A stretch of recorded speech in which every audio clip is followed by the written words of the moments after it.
Hi, I'm Sarah. And I'm Rena, and welcome to Biopic, a podcast story. This is a podcast where we dissect the good, bad, ugly, and absurd of this specific genre of motion picture, the biopic. If you want to learn more about us, our scoring system, and how we choose movies, please check out our special introductory episode. Introduction, who are we and what are we doing? We have up top an exciting announcement. Biopic, a podcast story is speaking at Intelligent Speech Online. This year's theme is Companions and Rivals. We will be talking about Truman Capote's friendships and doppelgangers in Capote and Infamous, the two Truman Capote Wrights in Cold Blood movies that came out within a year of each other in 2005 and 2006. Intelligent Speech is a veritable three-ring circus of content composed of 4 virtual rooms running simultaneous 40-minute sessions. These sessions include esteemed keynotes, fascinating and thoughtful creator presentations, or lively roundtable discussions followed by a Q&A with the audience.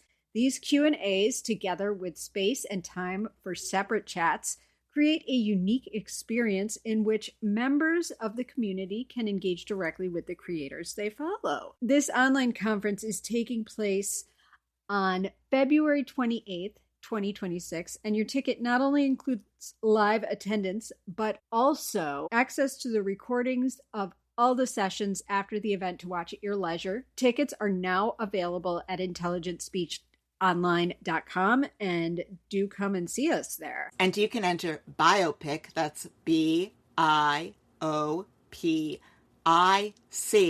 at the checkout for 10% off because we sent you. And if you need another incentive, the conference is the day before my birthday, so you can show up to wish me a happy birthday, or if you ask very nicely, I may, during the Q&A, tell you about the time that I met Harper Lee in the emergency room line at New York Presbyterian. It's a good story. You want to hear this. Sarah, what movie will we be talking about this week? This week, we will be talking about The Conspirator, starring Robin Wright as Traitor and boarding house owner Mary Surratt.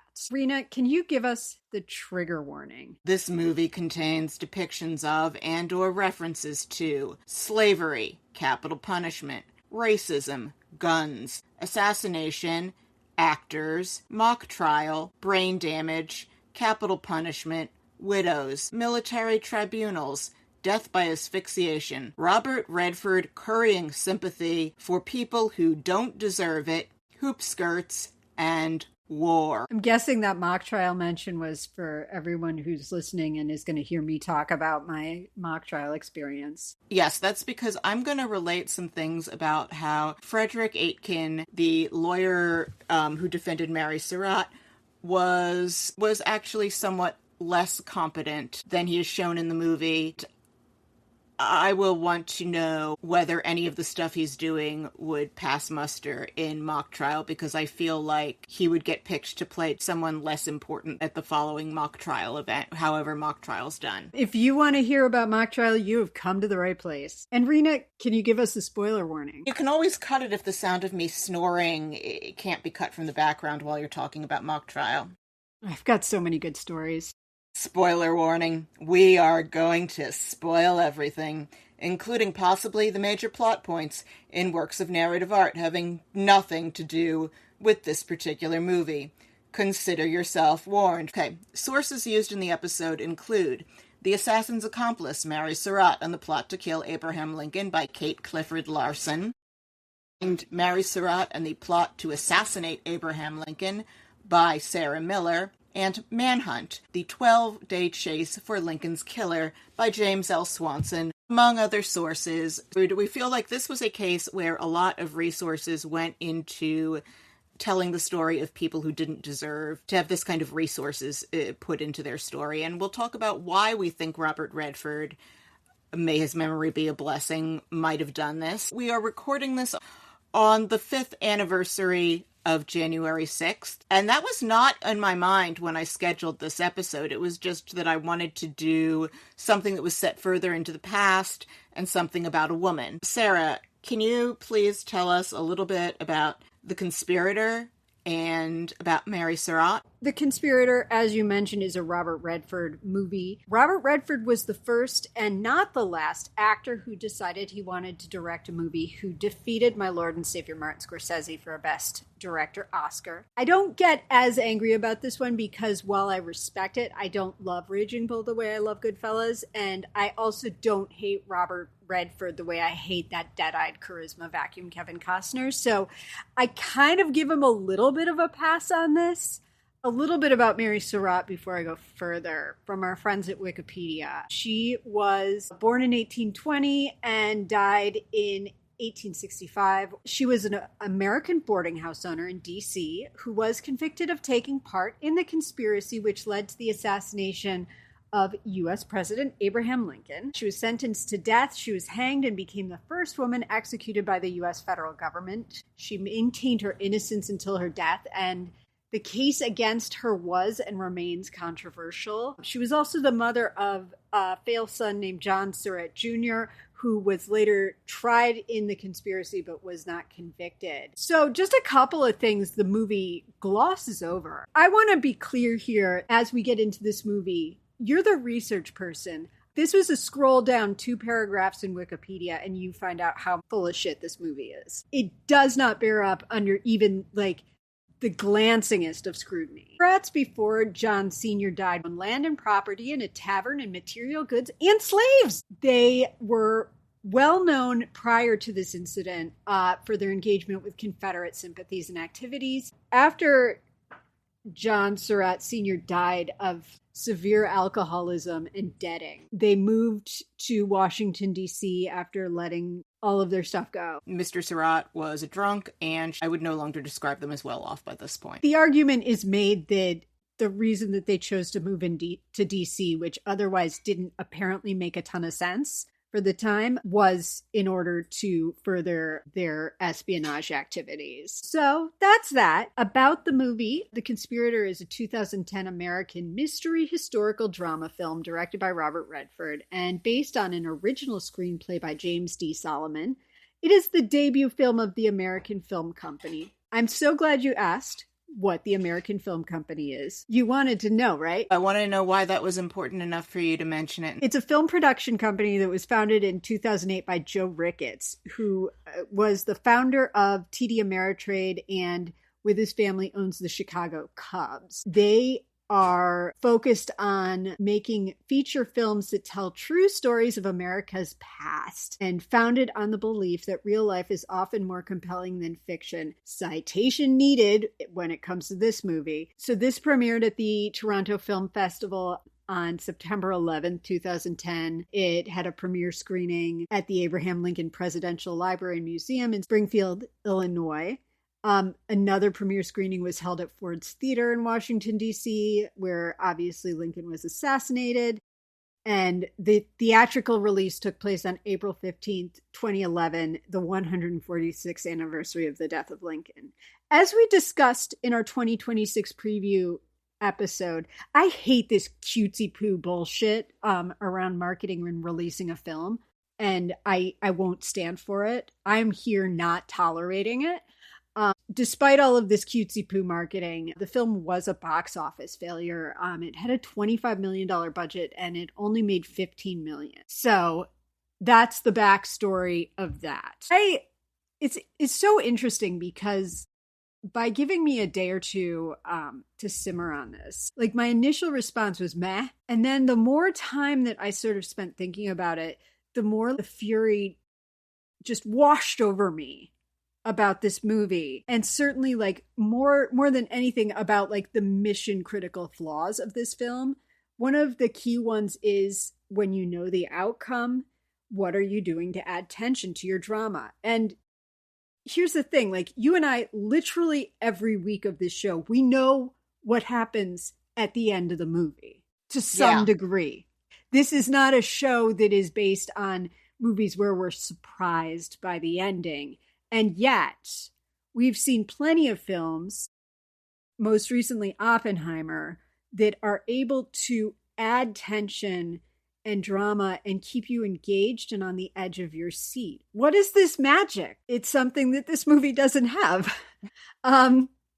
Like, I feel like we never really know much about Mary, and this movie sort of operates under a false presentation that maybe she's not guilty. And that doesn't hold up under scrutiny. As I mentioned, scroll down 2 paragraphs on Wikipedia, and holy shit, she's guilty. We know that she tended the nest that hatched the plot. She met with Booth within an hour of the assassination. She delivered guns to the tavern in Surrattsville for him to pick up. I think that any court would put her away for life. Honestly, the rule of law is that if you are part of the process of getting someone murdered, you are just as guilty as the person holding the gun. So she's guilty. This movie never gets past the maybe she's not guilty. And also, Aiken basically saying, like, I swore an oath to zealously represent my clients. So that's why I'm doing this. Like, that's as deep as we get. The most that I can hang on it is that it's a celebration of that even the worst among us is entitled to trial by jury. I disagreed with you when we watched Bohemian Rhapsody and you said that Roger Taylor, Brian May, and John Deacon were ciphers in that film, but in this case, I think McAvoy's character and his buddies are sort of ciphers. None of the characters go beyond text, and the tension never, like, going back to, again, like, poor Oppenheimer and poor every movie we watch after Oppenheimer, because, like, I think that it makes a good comparison case here. First of all, the tension around whether or not they're gonna get the bomb done is crazy. Because we know they get the bomb done. They show us what the conflict is. They show us characters, like, inner lives. And if he's conflicted about anything, it barely registers. And they certainly don't do any favors to Mary as a character. Give me something to work with here in terms of, like, make me feel a little bad for liking her. Or show them developing a relationship where we see his conflict. Like, there's nothing to hang on to in this movie. The actual sociopathic murderers in the Truman Capote films that we'll talk about, I feel more humanity and tension around what happens to Perry Smith in Capote than I did around Mary Surratt here. My understanding of the assassination of Abraham Lincoln goes about as deep as my incredible, like, memorization of the soundtrack of Assassins. But as an example, there's a song at the beginning of Assassins that, while it doesn't make me like John Wilkes Booth, it gives me an entry into his brain.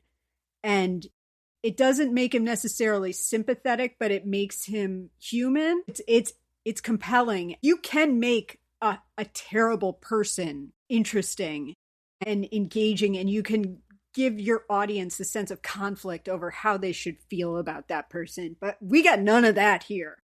And also, they're traitors. We can't possibly root for anyone involved in the Lincoln assassination. So the person set up as the protagonist is the young lawyer Captain Fred Aitken, played by James McAvoy at his prettiest. I cannot bring myself to care about any of the conspirators, and as I was watching this, I found myself thinking of Black people that I've met or admired or read about, friends, colleagues, men I've dated, Marian Anderson, Oprah, Barack Obama, and I reflected that Mary Surratt and the other conspirators would look at them and think, that person should be a slave. This is intolerable. I understand that everyone has a right to their thoughts, but so do I, and I am free to loathe these people on trial, and I do. I don't care if that makes me a snowflake or intolerant of someone else's opinion. Racism isn't really an opinion. So I think you're fine. From an artistic perspective, like, we don't have a lot to work with here in order to have any empathy for these characters either. There's nothing, like, they don't even show that, like, Lewis Payne's, did I get his name right? He goes by Payne when he's pretending ineffectively to be a minister. Like, Lewis Payne had the intellect of a 10-year-old. Like, give me, like, 1 second of that. We don't know anything about these people. They're not human to me, and I'm not going to go out of my way to try and make them human. And Mary is kind of like the original Karen, isn't she? I don't know if it's the times in which we live, but this felt like such a like weird, like read the room movie. And I don't know if that's because it was made in a time period that was very different than the one we are in now.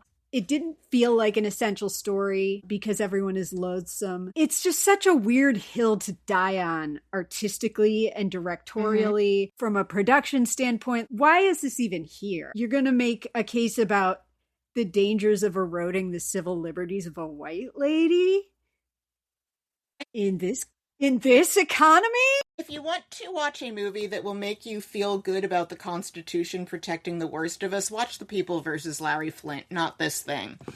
It might be trying to make us feel good about the idea of everyone being entitled to a fair trial, and we need that so that we can try to tell ourselves that we're better than our enemies, but I don't know. This almost makes me sympathetic to Jack Ruby, assuming that he shot Oswald because he liked Kennedy and not because of a mob conspiracy thing. We talked last week about my feelings about conspiracy theories. But the suspension of habeas corpus as it applies to a white lady, of all the people to tell the story of like wartime powers and court and being tried and convicted of, I'm like, this is it? Like, okay, here we are. This is like basically the one time until the anniversary that we are celebrating today that like a bunch of racist white assholes had to face the consequences of their action. It's just weird to make a movie about this, which is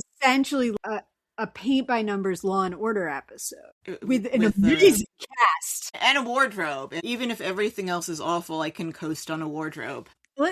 We can get into the movie itself now.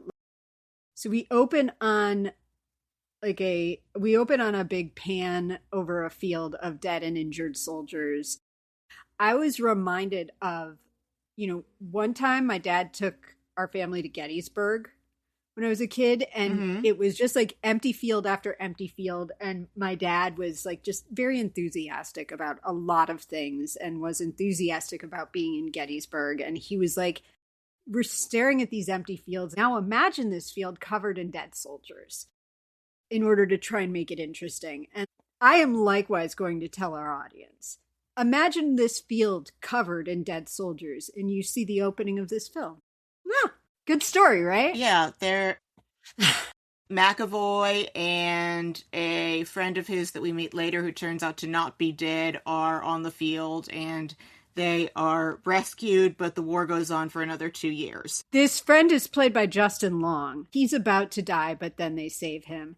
And they seem to be Union soldiers. I was like, obviously, like James McAvoy would ever be on the side of states' rights people. I don't know why I thought that, but I did. Which battle is this, though? Because I do love me some Civil War battlefield stories. Because those battles were insane. They were so violent. Then we find out everybody lived, and then the great James Badge Dale is here, who I love. He's just a character actor. He was in the John Wayne Gacy miniseries on Peacock and was wonderful in that. And I'm curious, Rena, if you recall in Parnell, they had a facial hair budget. Do you think that we have a facial hair budget situation on the set of this film? Because there is definitely exquisite facial hair. And also this cast is insane. So they're sitting there, the three of them, and then all of a sudden, like, here comes Tom Wilkinson as a senator, and there goes Kevin Kline as Edwin Stanton. It's crazy how great this cast is. I think that when the agents and the managers were making decisions and proposing things in the first half of the first Obama administration, this movie would have looked great on paper. Definitely. I did not recognize Kevin Kline here. I'm embarrassed to say that I didn't spot Kevin Kline in this despite having seen him twice live, once as Falstaff at Lincoln Center in the Henry IV plays, and another time opposite Meryl Streep in Mother Courage and Her Children at the Delacorte in Central Park. I bought that ticket instead of getting an air conditioner that summer. It's a fine choice. I support it.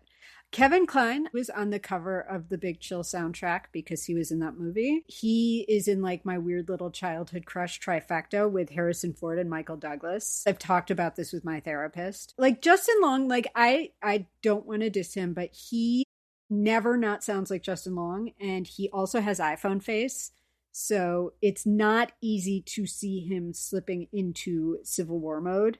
Mm-hmm. And then Alexis Bledel shows up as someone named Sarah who appears to be betrothed to Aiken. Welcome to the show, Alexis Bledel. This is one of her many efforts to banish the ghost of Rory Gilmore, which didn't really start to take effect until The Handmaid's Tale. And I think I'm only saying that because I never got into Gilmore Girls. She and James McAvoy go take a stroll, which is probably not a euphemism. As they're doing this, we cut to a bunch of like angry Southern bubbas up to no good, including getaway car driver Lewis Payne, played by Norman Reedus, who is barely in this movie. They're gonna go on a mission here, and they're talking about how they're going to go check out on Andrew Johnson. Fuck these guys. They're about to go enact their assassination strategy to try and kill not only Abraham Lincoln, but also Andrew Johnson and also Secretary of State William Seward. John Wilkes Booth is part of a long and unfortunate tradition of entertainers thinking that people should care about their political opinions. I don't care about John Wilkes Booth and his opinions in particular. We see the production of Our American Cousin going on. Our American Cousin seems very hokey and has not been revived any time in our lifetime that I can recall. John Wilkes Booth knew the play very well, and when he heard that Lincoln was attending it that night, he felt like it was kismet, and he deliberately picked a moment when he knew there would only be one actor on stage. Well planned, asshole. About the actors who were on stage at Ford's Theater that night. There was an actress, Laura Keene, who she deliberately knocked on the door of Lincoln's box as the theater is in an uproar to ask if she could cradle the dying president's head in her lap. So she's in all the engravings. Oh my God, that's such a theater person thing to do. I know, she has to go and insert herself. At one point, like, not to jump ahead, but I'm going to jump ahead for a quick sec. Kevin Kline goes to the theater to like try and find out what happened. And he takes like one look at the cast of Our American Cousin and is like, nope, they're not going to help me because they're all hysterical and making it about themselves. God, oh, that's theater so kids. And John Wilkes Booth is such a prima donna of this. If you want to know, John Wilkes Booth has a tattoo on his hand. That's what a hipster asshole he is. Oh, God. He did a self-tattoo of his initials on his hand. JWB, which made him easily identifiable on the road. Can I make fun of you getting tattoos of your own initials on yourself? Like, are you going to forget who you are? He thought he was being, like, a badass. That's so pathetic. What a loser. Yeah, and I found myself asking, like, why, if this was so important to him, then why didn't he just join the... And I found out that he promised his mother that he wouldn't join the Confederate Army, so instead he tried to do everything he could from Washington, D.C. But you know what? I wish that he had joined the Confederate Army, and that he would definitely have died.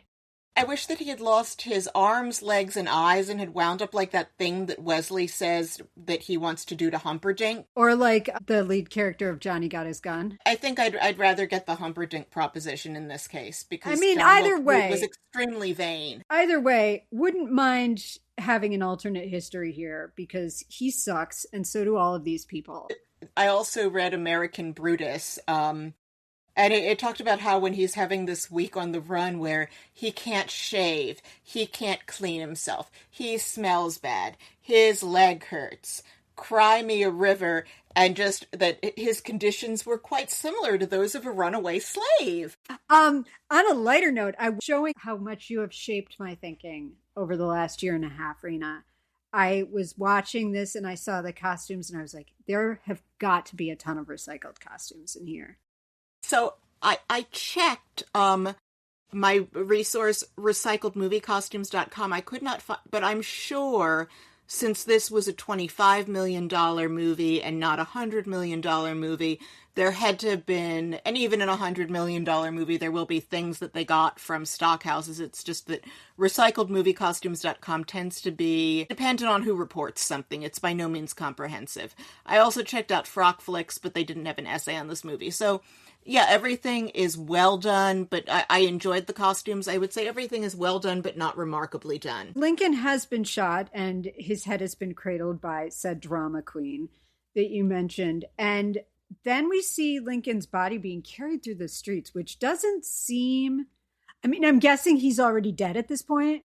John Wilkes Booth shot Abraham Lincoln with a single bullet Derringer, and John Wilkes Booth is such an impractical pretty boy spaz that he only brought one bullet and powder for one shot on him. The bullet that hit Lincoln, he was brain dead from the minute it hit his gorgeous, gorgeous brain. That wonderful man's beautiful, beautiful brain. And when I say this, I'm talking about Lincoln, of course, not John Wilkes Booth. And what happened, they did not want the president to die in a theater because actors were not respectable people in the 19th century. So he couldn't die in a theater, and they had to find a respectable private home nearby. Because knowing what we know about roads in the 19th century, that they're rocky and full of poop, they were not going to be able to get him back to the White House. So they had to go, knock on doors to find a house they could get into with a bed for him to die in. And that's where you see he was carried through the streets like that. I was like, okay, this is not mentioned in the Hall of Presidents, so I don't know about it. Again, for good measure, fuck John Wilkes Booth and fuck the ravaged South and their lost cause bullshit. And Agreed. Them. Okay. And before we get baited into seeing any humanity in these racists and traitors, let us remember that these people are against racial equality to a point that 500,000 Americans died. And I'm saying they're against racial equality, but to be against racial equality is like being against water molecules being composed of one atom of oxygen bonded to two atoms of hydrogen, or the moon appearing to wax and wane in the shadow of the earth, because the races are and always have been equal. The problem is that there are people who do not perceive this truth and are evil idiots who have an emotional agenda around perpetuating a social structure based on the lie that the races are not equal. And John Wilkes Booth's journal entries are an exercise in delusion, but I'm not going to give him a platform here. No. And to your point here, this is why being racist is not a difference of opinion. It is hate speech. And I don't have to compromise with those people or find a middle ground. Either you're a prejudiced scumbag or you're not. There's no middle area for that. So we find out that Booth was staying at the Surratt's boarding house. So Booth hung out at the Surratt's. Okay, sorry. Booth is way too fancy for their little boarding house. He stays at the National Hotel. Okay. Because remember, he's a big actor. Booth had attended the second inaugural, and one of the sources that I read commented that he attended with his it says his fiancée Lucy Hale, and I thought, wait a minute here, because Lucy Hale, the daughter of Senator Hale, how could she have been engaged to John Wilkes Booth when she was engaged to Robert Lincoln? That Robert Lincoln. That's trashy. John Wilkes Booth is a skanky man-ho. When he dies, there are photos of 5 different women on him. For some reason, they found him irresistible. It's kind of wrong for me to call him a big hoe because I've met a few sex workers and none of them were racists or committed treason. It's an insult to sex workers to call him a hoe. Well, let's call him a fuckboy. Racist fuckboy. And we also have our first appearance here by the lovely Evan Rachel Wood, who is playing Mary Surratt's daughter. I take a dislike to this character from the start. One thing they do right is they put a woman in those severe-looking center parts. It's amazing to me that it took until well into the 20th century for someone to think, hey, it's way more flattering if you part your hair on the side. I don't like this character either. I do like Evan Rachel Wood. My bloodlust is at such a boiling point for these Southern traitors that I'm like really happy to see Booth get shot now. Yeah. Or to shoot himself. And I'm a bad person for that, but I don't care. There's this one point where Evan Rachel Wood says to James McAvoy, how many of ours did you kill? And it's like, no, honey, you're supposed to be American. I don't care about them. So Aiken is asked by Tom Wilkinson to be Mary's public defender when she goes on trial. We have our first sighting of Mary Surratt, and she's played by Robin Wright. People in the 19th century felt that Mary Surratt's appearance marked her as a criminal because they have some dumb science then. What was her skull weird? Like, what was the science? Oh, science? yeah, it was something about like the size and shape of her mouth and eyes they felt marked her as an incorrigible criminal. They felt she had a criminal face because she had a small mouth and dark eyes. Remember, this is a century when people think they can tell things about your character from the shape and placement of bumps on your head. It tracks, totally. Anyway,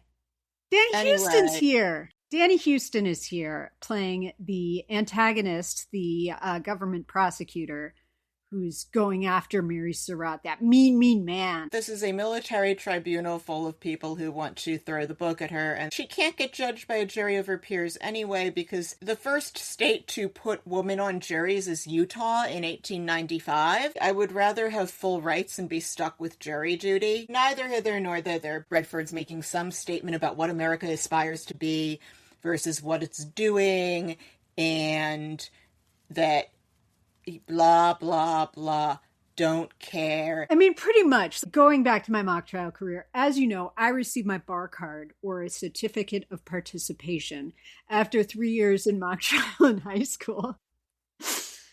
It came from the New York State Bar Association, and it was in the shape of a card. I loved being a defense attorney on mock trial. Like, I found such joy in it. I once defended a drunk driver because the victim that he put into a wheelchair was jaywalking.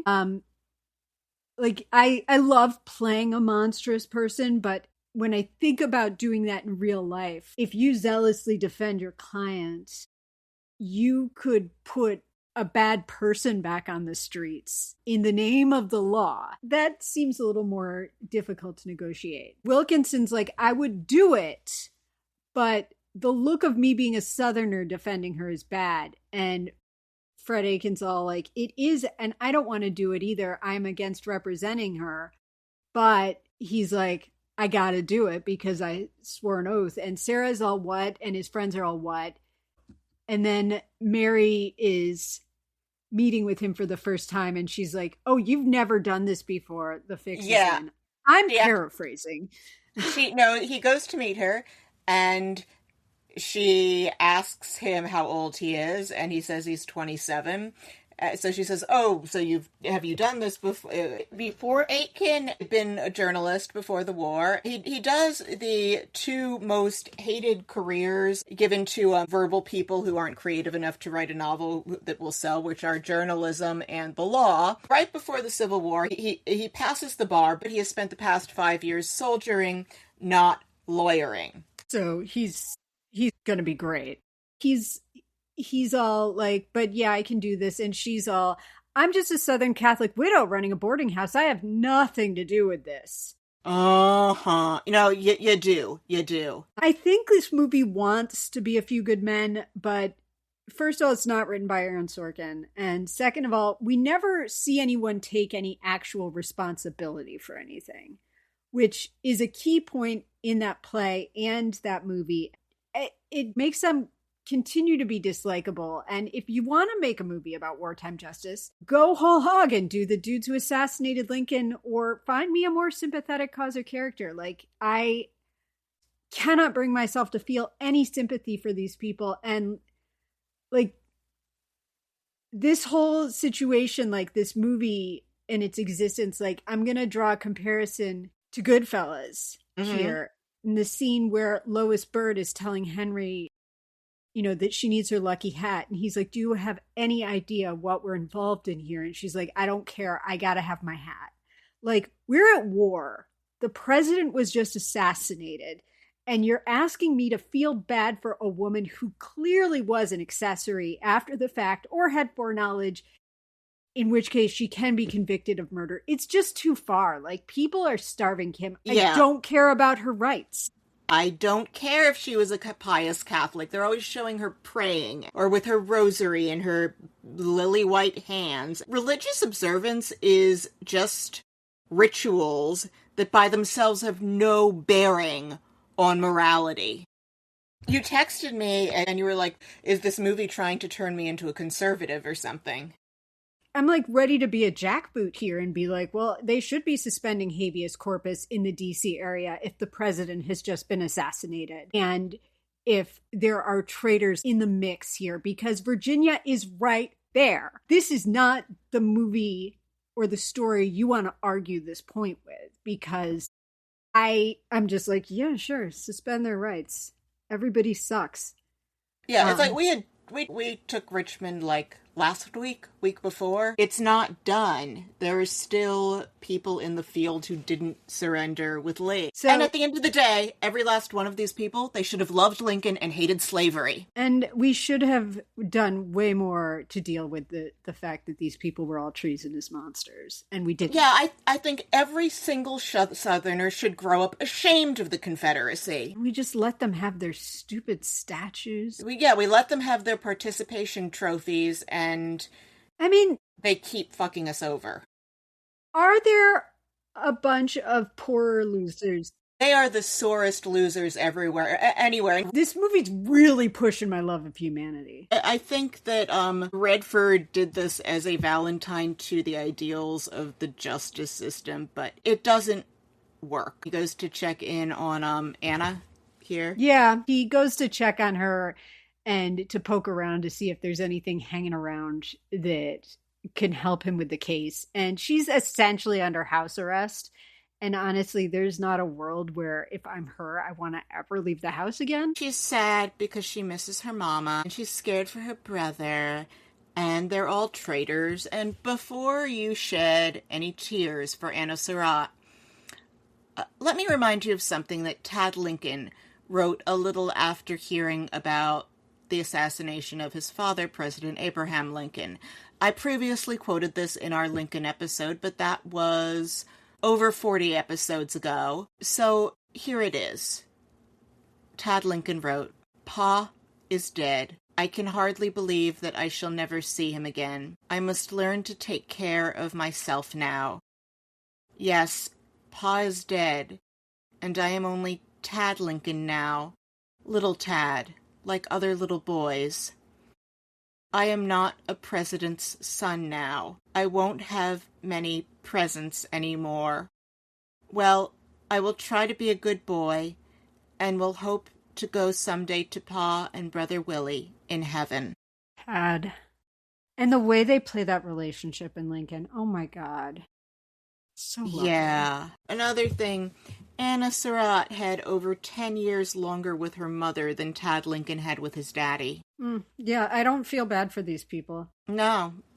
We have the first day of our trial. Sarah is there to watch because she's a supportive girlfriend. There's something wrong with Alexis Bledel for this part. I don't know if it's that she has, like, a modern face or what, but she's, like, in and out of the... Yeah. Yeah. And this character is, like, an even less well-developed version of the "you need to be home for dinner" woman. The character really fails to elaborate on the values that she holds dear and, like, the violation that Aiken is taking by doing this. And I feel like, again, different movie could go deeper on that, could spend more time on it, but this movie is just trying to cram 10 pounds of sausage into a 2-pound sack. Good analogy there.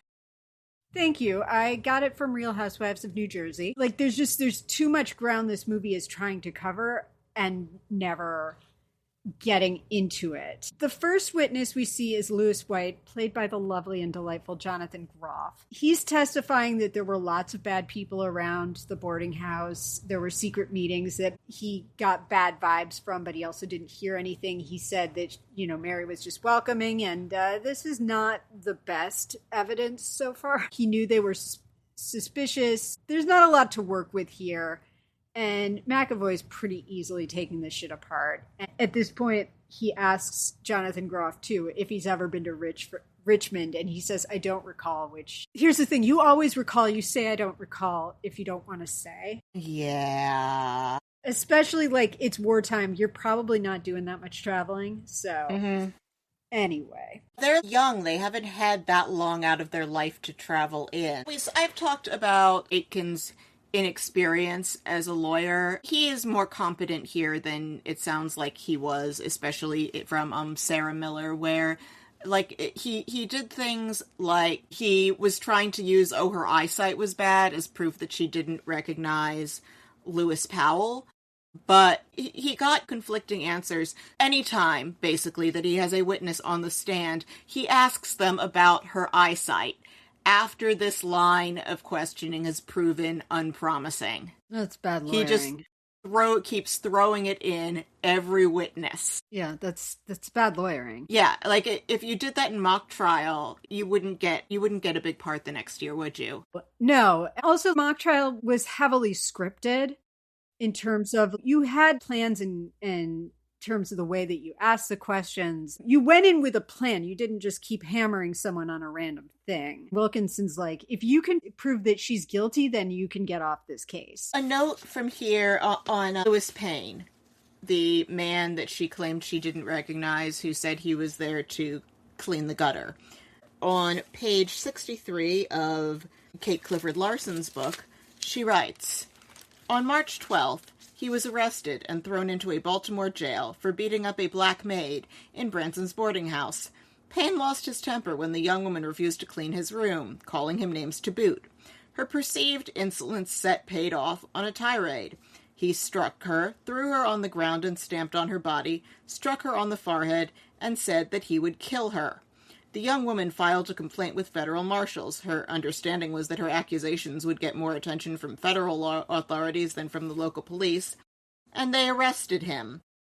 Under his original alias of Lewis Payne, the civilian refugee from Virginia, he managed to get himself released the following day by swearing another oath of allegiance to the Union and promising to stay north of Philadelphia. He sounds like a real prize. He goes to Mary and she's like, okay, fine, my son conspired to kidnap your president, not to kill him, after they go back and forth, which, again, if you are part of that conspiracy and it goes sideways and a person dies, doesn't matter what the intent was. It doesn't make me like her because, again, treasons for terrible reasons like liking slavery.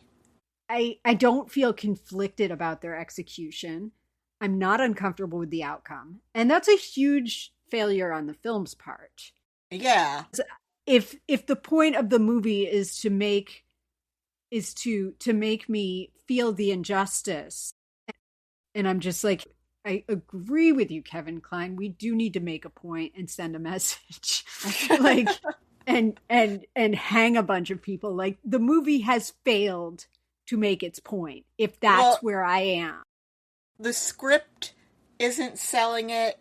The actors don't have anything to sell. This was just not a good use of Robert Redford's prodigious resources. He is a good director. He's better as an actor. He's better as an actor. He was, in his lifetime, a wonderful champion of filmmaking and of independent films in particular.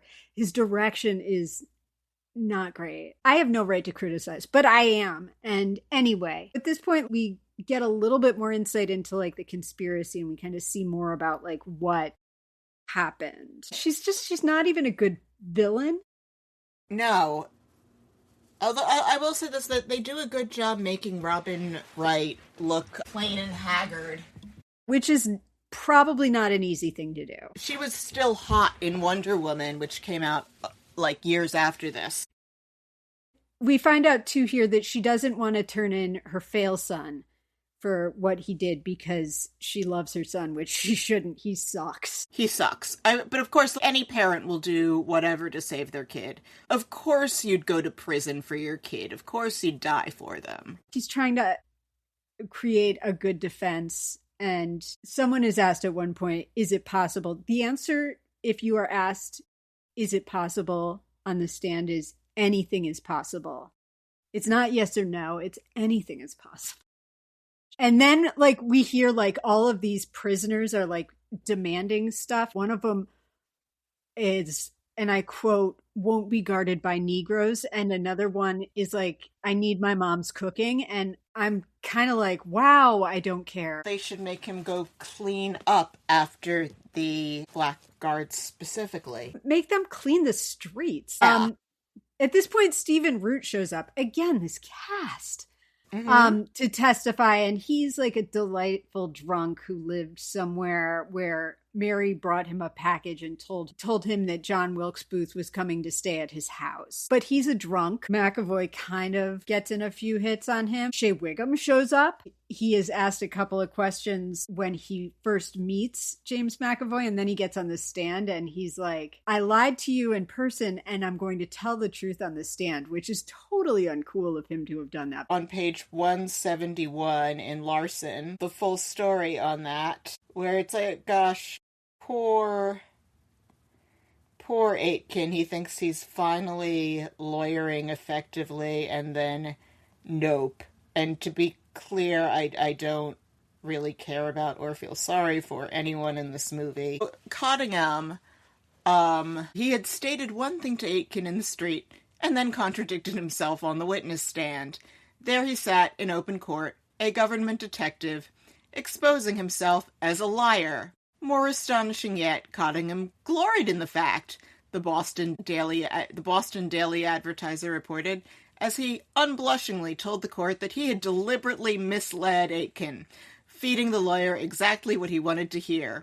With that lie, Detective Cottingham had cunningly guaranteed that he would be called to the stand, where he could reveal the story he wanted to tell before the military commission. I am now on my oath, Cottingham assured the commissioners, and when I have been put on oath, I have spoken the truth. Frederick Aitken stood flabbergasted before the court. Then you gave me to understand, and you are now ready to swear to it, that you told me a lie? Undoubtedly I told you a lie there, Cottingham said, for I thought you had no business to ask me. Aitken could not conceal his incredulity. No business, he blustered. As my witness, had I not a right to have the truth from you? I told you you might call me into court, said the triumphant detective, and I state here I did lie to you. But when put on my oath, I told the truth. In the most striking and extraordinary event of the proceedings, Frederick Aitken had been tricked into disclosing testimony that directly harmed his client. He's terrible at this. So then her daughter testifies, and it's sad. And they put guards up to block Anna from looking at her mother while she's testifying, which I think is actually a pretty humane thing to do if you have to testify about your mother while she's sitting there. Mm-hmm. I would prefer not to make eye contact. So if you had to testify about your mother, you would rather people stand in front of her so you didn't have to look at her? Yes. I do not anticipate ever being in the position of having to testify against my mother. However, if you are testifying against your mother, it's not because everything was cool up until that moment, because your mom stands accused of doing something bad, but I love my mom. I would feel awful if I had to tell truths that would get her further in trouble. That would be conflicting. I would rather not look at her if I'm doing that in this wildly hypothetical situation. Then Aitken is out at a club with his fiancée and his friends, and he gets asked to leave because people do not like that he is, quote-unquote, defending Mary Surratt. All he has to do is say, have you read the transcript? I'm not very good at this. They brought me in here because they knew I'd fail. Sarah breaks up with him, which, who cares? But does she officially break up? They don't officially have a conversation where she says, I'm not marrying you. It's just left on assumption. Really, we don't care because... Yeah, it seems like she's done, and also Alexis Bledel walks out of the movie at this point, so I just assumed it was done. And then we go back to see Anna. Anna has a photo of Booth that he's curious about because she was one of many women to have a crush on the skanky hoe John Wilkes Booth.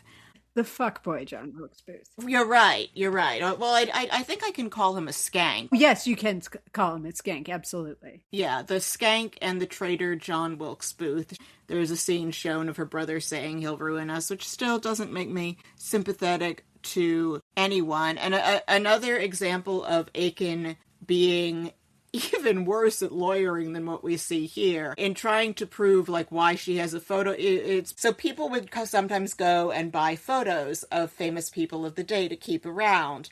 So he's trying to prove that nothing was meant by Anna having that photo of John Wilkes Booth, because like there were people who had photos of generals. You could buy photos of celebrities, but like the eyesight question, it's something he keeps asking various people over and over again, semi in context about, do you occasionally buy photos of famous people at shops? Yeah. Do you buy like Civil War Tiger Beat? Yeah. Yeah. He just keeps asking people this to prove a point after he can't bear it that he sort of didn't. And I feel like, isn't move on if the line of questioning you were hoping for doesn't bear fruit kind of a thing they tell you to do when you're learning to be a lawyer?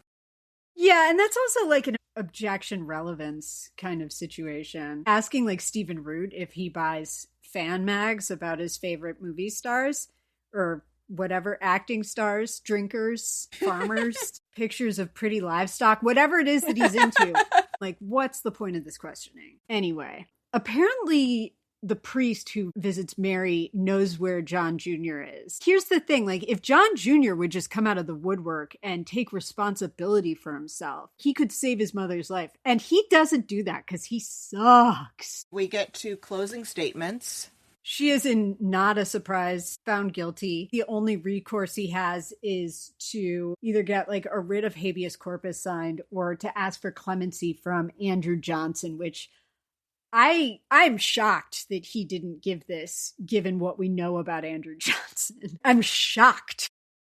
His friends kind of help him brainstorm about coming up with the habeas corpus thing, and he goes to see a judge about this who signs it with some reluctance. He and his friends have Goldilocks talk about this judge is to this judge is to that, before they resolve on this judge is just right, sort of.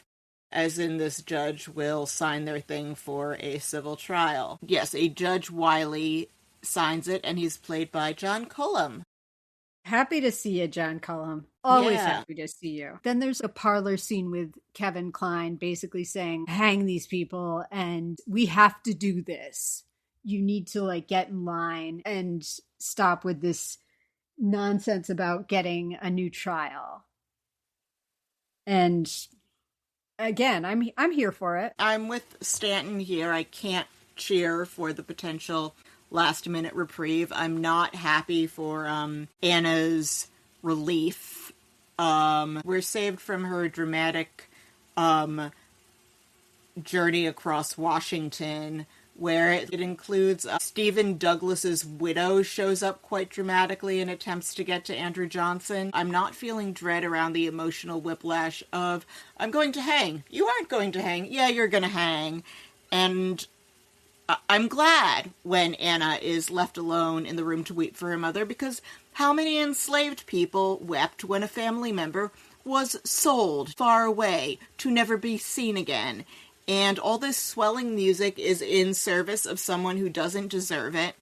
And that rosary in her hands is just a bunch of beads. I am unmoved. And they all get hung, including Mary. We see Failson return, and he is ultimately found not guilty when he goes to trial. So, great. Failson has quite the tale after he goes on the run and leaves his mother to die. Are you ready? I am ready. Also, that's the end of our movie. Oh, from page 255 in Miller.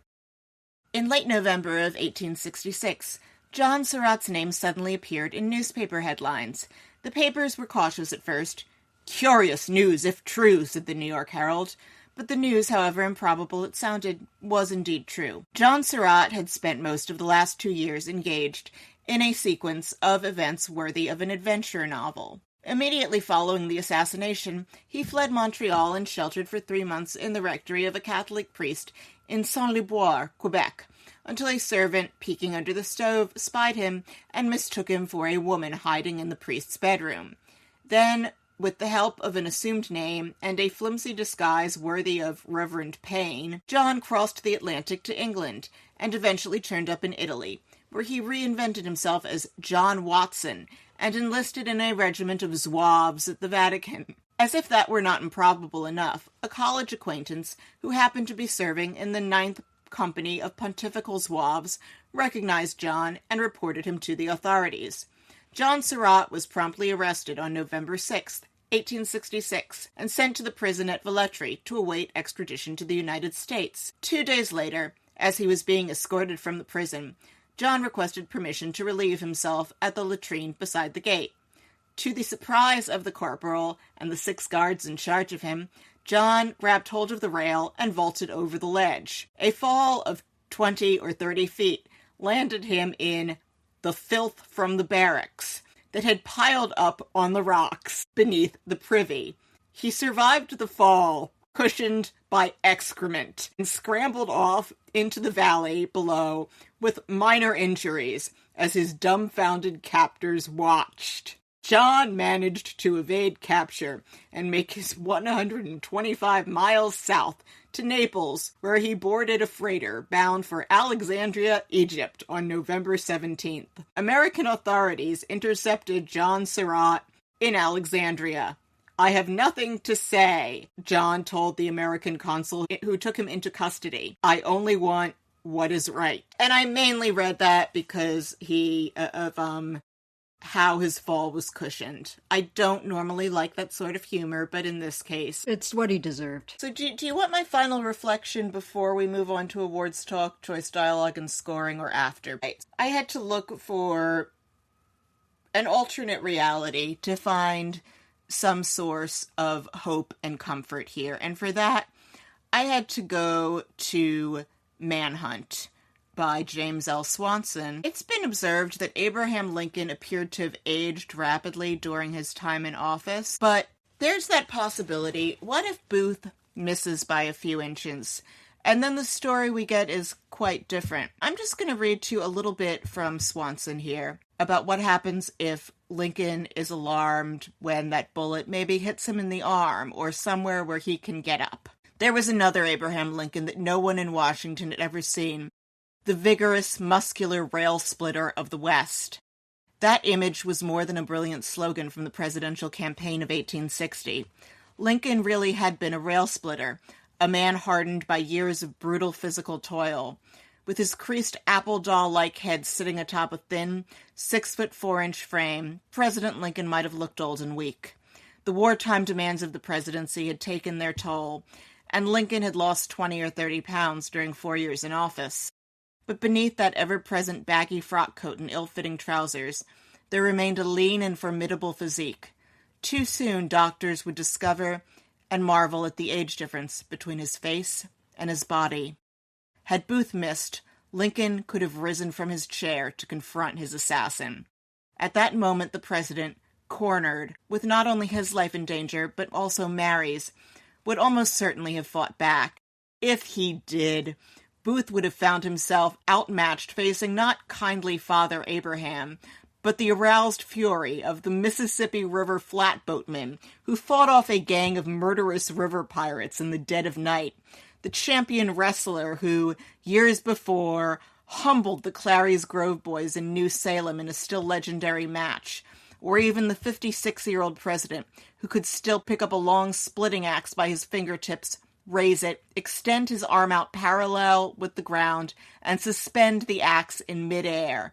Lincoln could have choked the life out of the 5'8" 150-pound thespian, or wrestled him over the side of the box, launching Booth on a crippling dive to the stage almost 12 feet below. So I guess tonight, if you're looking for some comfort in this disappointing world, just imagine yourself into that parallel universe where instead of Lincoln the Martyr, we get Action Lincoln. I'm so sad we don't have that. Booth, his moves are all theatrical. He's 5'8", and Lincoln is a backwoodsman, gonna fight quick, and he's gonna fight dirty, and he's gonna be furious. Yeah. I wish that fight were real and we had a movie about it to watch, and I would replay that scene. I know. It is beautiful. So this won a disparate set of awards. It's how I shall describe it. The Casting Society was a 2011 nominee for the Artios Award for Outstanding Achievement in Casting. It won a Humanitas Prize for feature film. It won it was a 2011 nominee from the Phoenix Film Critics Society Awards for Overlooked Film. It was a 2011 nominee for a Women Film Critics Circle Award. It was a winner of the jury prize at the Global Nonviolent Film Festival. The Global Nonviolent Film Fest. I don't know that any of these things are real. I know the Casting Society Awards are real, but the rest of them, I'm like, I don't know if you're real or not. So, did you have any choice dialogue? A couple things that I wrote down, and there have been movies that had way better dialogue where I was too wrapped up in watching the movie to write it down, but the two things I wrote down were, how did you pass the bar? And, proof or no, I don't give a damn what happens to her. I'm here for it. I like those. I didn't have any choice dialogue. I was so angry at the screenplay. Sarah, can you please give our listeners a quick refresher about how we score movies?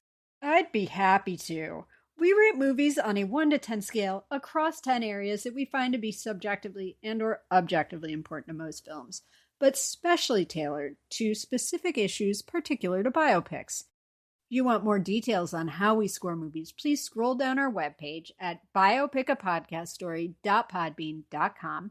You'll also find a record of our scores for past episodes there. And with that out of the way, let's score this thing. Okay, I will go first. Okay.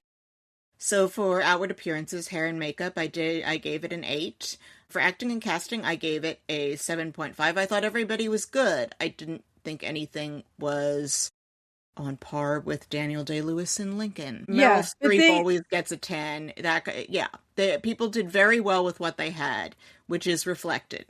Yes. Passage of time, I gave it a 6. Costuming, 7. Very good, nothing but remarkable. Quality of the script, I gave it a 5. The dialogue was all plausible. The problem was the material. Accuracy 4, storytelling 5, production value 7. Production, direction, decision making, I gave it a 5 because he does a decent job telling the actors what to do. From what I could tell, the problem is the decisions to make this film at all or to make it the way that they did. Yeah. And to not see what they were creating before it became a flop. And I think this deserved to be a flop. And for Do We Care, I gave it a 2. Okay. Which brings my average to 5.65. Excellent. So outward appearances, makeup, and hair, I gave it a 9. Acting and casting, I gave it a 7. Same reasons that you had. Passage of time, 3. I didn't know what time it was. Costuming, 9. Quality of the script, 4. Accuracy, 2. Like, they lost me at, like, trying to make her seem not guilty. Storytelling, 2. Production value, 8. Production, direction, decision making, 4. Similar reasons that you had. Do we care? I gave it a 1. I don't fucking care. I hate these people. I don't care. So my total came to a 4.9. The Conspirator. Your combined score comes to 5.275. You did not earn second opinion. You are mediocre, and you were an undeserving use of Robert Redford's resources. I will forget I watched you in a week. Do you have any other stuff that we should watch instead? Butch Cassidy and the Sundance Kid if you want to see why people love Robert Redford. It's a good one, yeah. I guess watch any of Redford's movies from the 70s. Yeah, in which he is acting. Yes, not directing. He's a decent director. He's not a great director. I also would like to recommend a couple things. Ava DuVernay made a wonderful documentary about the carceral system in the U.S. since the passing of the 13th Amendment called The 13th. And she also made a wonderful miniseries about the Central Park Five, the exonerated Central Park Five, called When They See Us. I'm recommending both of these if you want to understand what real injustice looks like, if you're not familiar. And also watch Lincoln, because it's so good. You may want to read a book called The Peculiar Institution, which is a historical classic and kind of drove lost cause revisionism out of our classrooms when it came out. That sounds like a good one. I would recommend that one, or Frederick Douglass's memoir. Another good one. Many better stories have been told about this era. Don't shed any tears for the Surratts. Also, there's plenty of material out there that will demonstrate the danger of suspension of habeas corpus and things like that that don't involve a Karen and her racist crew of losers. Cool. So a couple of housekeeping items. Our podcast baby has matured and we have launched a Patreon just in effort to defray some of the costs associated with bringing our show to you. Platform hosting, recording, equipment, research, occasionally need to order a book off the internet or rent movies. And sometimes we may want to see a movie in theaters if that is available to us, or we may have to pay for public transit to see each other if we want to record in the same place at the same time. But we are offering shout outs and access to our awful first 3 episodes to anyone who chips in for us. And with that, we'd love to thank Brandon and Gates, who signed up already. Thank you, Brandon and Gates. Oh, I think I announced in a previous episode that we were about to start selling merch. I have to correct myself on that. We aren't. I thought that Patreon was going to let us sell merch independently of it being a subscriber thing. It turns out they are not. We would have to set up a store elsewhere. Also, just on the housekeeping front, if you liked our show, please leave us a 5-star rating and subscribe to us on iTunes, Spotify, or wherever you get your podcasts. And tell a friend or plural friends and share us on social media. We hear it helps. You can follow us on Threads, Blue Sky, and Instagram, where we have visual aids from our episodes. Our Instagram handle is at Biopic a Podcast Story. So do check us out there, and we'll link to that in the show notes as well. Please also check out our webpage at biopicapodcaststory.podbean.com to see the episode ratings for all of the movies we've done so far. If you would like to get in touch, you can email us at biopiclistenermailbag@gmail.com. Our theme music is by Ben Patch. The intro is his song Slater Cannonball, and the outro is Spring Breakers, and you can check him out on Spotify. And just as a reminder, we will be speaking at Intelligent Speech Online on February 28th, and tickets are available now at intelligentspeechonline.com. We hope to see you there. Yes, and we will have big news up ahead for you in the coming months. Indeed. Isn't that right, Sarah? And it is. How soon will you be able to offer the big news? March? Probably March. Yes. Yeah. But also you can enter Biopic. That's BIOPIC at checkout for 10% off on Intelligent Speech. Tune in next week when we'll be talking about Hitchcock, because Michael Stuhlbarg has a small role in there. So it is Sarah's birthday very soon. Mm-hmm. And whenever it's her birthday episode, we do a film with Stuhlbarg in it. Indeed we do. Or Buscemi. Oh, this is Hitchcock, also known as the movie about Lou Wasserman, because that is who he plays in that film. Oh. Mm-hmm. I don't want to rewatch Psycho in prep for this. I saw Psycho like over 20 years ago. I don't really feel like rewatching it. This is a really weird thing to say, but I'm going to say it. I've seen Psycho so many times. Okay, so you can compensate for me on Psycho if I'm okay, if I've seen it once in film class. Love that movie. And I sound weird, but that's just... Predictably, the only Hitchcock that I really love is Rebecca. That makes sense. But see you next time. And Rena, have a wonderful evening. Yes, good night to the earnest and the cynical, and good night, Sarah. Good night.